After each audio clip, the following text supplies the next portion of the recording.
কুমিল্লায় রেল ক্রসিংয়ে ট্রেনের ধাক্কায় দুমড়ে মুচড়ে গেছে যাত্রীবাহী বাস। ভয়াবহ দুর্ঘটনায় প্রাণ হারিয়েছেন 12 জন, আহত হয়েছেন অন্তত 20 জন। এই ঘটনায় গঠন করা হয়েছে 3টি তদন্ত কমিটি, বরখাস্ত করা হয়েছে 2 গেটম্যানকে। ঘটনাস্থল পরিদর্শন করেছেন সরকারের 2 মন্ত্রী। দর্শক, এ নিয়ে বিস্তারিত জানতে কুমিল্লা থেকে যুক্ত হব সহকর্মী আব্দুল্লাহ আল মারুফের সঙ্গে। মারুফ, জানতে চাই সেখানকার সবশেষ পরিস্থিতি কি এই মুহূর্তে এবং উদ্ধার কাজ কি শেষ হয়েছে কিনা এই মুহূর্তের খবরাখবর জানতে চাই। দুর্ঘটনার পর থেকে প্রায় 7 ঘন্টার মতো রেল যোগাযোগ বন্ধ ছিল ঢাকা চট্টগ্রাম রেল লাইনে। এরপর কিন্তু কিছুক্ষণ আগেই রিলিফ ট্রেন এসে এই দুর্ঘটনা কবলিত যে বাসটি সেটি কিন্তু উদ্ধার করে রেল লাইনের পাশেই রেখে দেয়। এরপর থেকে রেল চলাচল স্বাভাবিক রয়েছে, কিন্তু রেল চলাচল স্বাভাবিক হওয়ার পর এই স্থানটি পরিদর্শনে এসেছেন বাংলাদেশ সরকারের কৃষি খাদ্য মৎস্য প্রাণী সম্পদ মন্ত্রণালয়ের মন্ত্রী মোহাম্মদ আমিনুর রশিদ। এরপর জায়গাটি পরিদর্শনে এসেছিলেন রেল প্রতিমন্ত্রী হাবিবুর রহমান হাবিব। তারা বলেছেন, এই যে দুর্ঘটনাটি ঘটেছে, দুর্ঘটনা কাদের অবহেলায় ঘটেছে তাদের বিরুদ্ধে ব্যবস্থা নেওয়া হবে। তার সঙ্গে যদি কারো যদি ভুল হয়ে থাকে, অবহেলা হয়ে থাকে, অবশ্যই সে বিষয়ে ব্যবস্থা নেওয়া হবে। এবং ইতিমধ্যেই তিনি জানিয়েছেন যে 3টি তদন্ত কমিটি গঠন করা হয়েছে এবং 2 জন গেটম্যানকে বহিষ্কার করা হয়েছে। এছাড়াও যদি স্টেশন মাস্টারের কোনো ভুল থাকে, স্টেশন মাস্টারের যদি কোনো অবহেলা থাকে, নিশ্চিতভাবে তিনি বলেছেন তার বিরুদ্ধে ব্যবস্থা নেওয়া হবে। তেমন একটি গুরুত্বপূর্ণ বিষয় জানিয়ে রাখি, এই যে দুর্ঘটনা ঘটেছে সেই দুর্ঘটনায় এখন পর্যন্ত প্রায় 12 জন মানুষ নিহত হয়েছেন এবং 12টি প্রাণ ঝরে যাওয়ার পরও এখানে এখন পর্যন্ত হসপিটালে আছেন প্রায় 8 থেকে 10 জন সদস্য। অনেকে হসপিটাল থেকে চলে গেছেন ঢাকার উদ্দেশ্যে।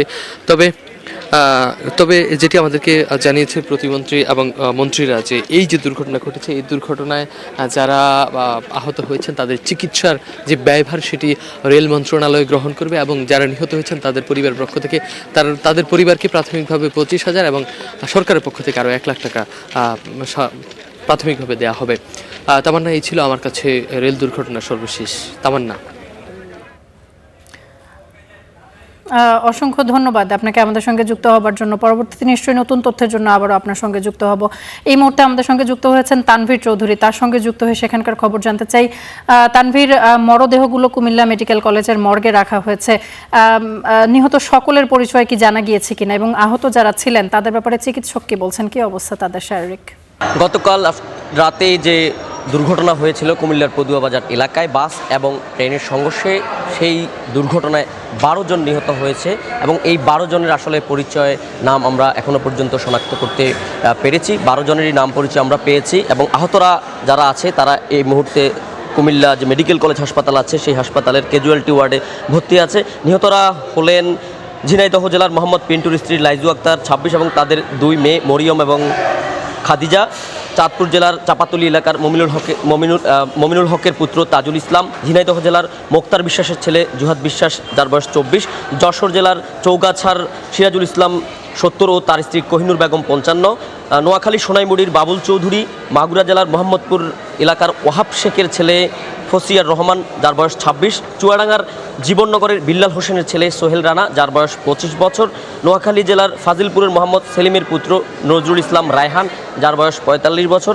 লক্ষ্মীপুর জেলা সদরের সিরাজুল ইসলামের কন্যা সাইদা 9 বছর বয়সে আসলে এখনও পর্যন্ত এই 12 জন নিহত হয়েছে। তো গুরুতর আহত অবস্থায় 8 জনকে আসলে কুমিল্লা মেডিকেল কলেজ হাসপাতালে ভর্তি করা হয়েছিল। সেখান থেকেও 4 জনকে আমরা দেখেছি আসলে উন্নত চিকিৎসার জন্য ঢাকা মেডিকেল কলেজ হাসপাতালে পাঠানো হয়েছে। এখানে যে 4 জন চিকিৎসাধীন রয়েছে তাদের অবস্থাও বেশ সংকটাপন্ন। আমরা এখানকার যারা চিকিৎসক তাদের সাথে কথা বলেছিলাম, চিকিৎসকরা আমাদেরকে জানিয়েছে এখানকার যারা অসুস্থ আছে তাদেরকে চিকিৎসা প্রদান করা হচ্ছে এবং যে ধরনের চিকিৎসার প্রয়োজন আসলে এখান থেকে তা সরবরাহ করা হবে, এমনটা আসলে আমাদেরকে জানিয়েছে কর্তব্যরত চিকিৎসক। এই ছিল কুমিল্লা মেডিকেল কলেজ হাসপাতাল থেকে আমার হাতে থাকা সর্বশেষ।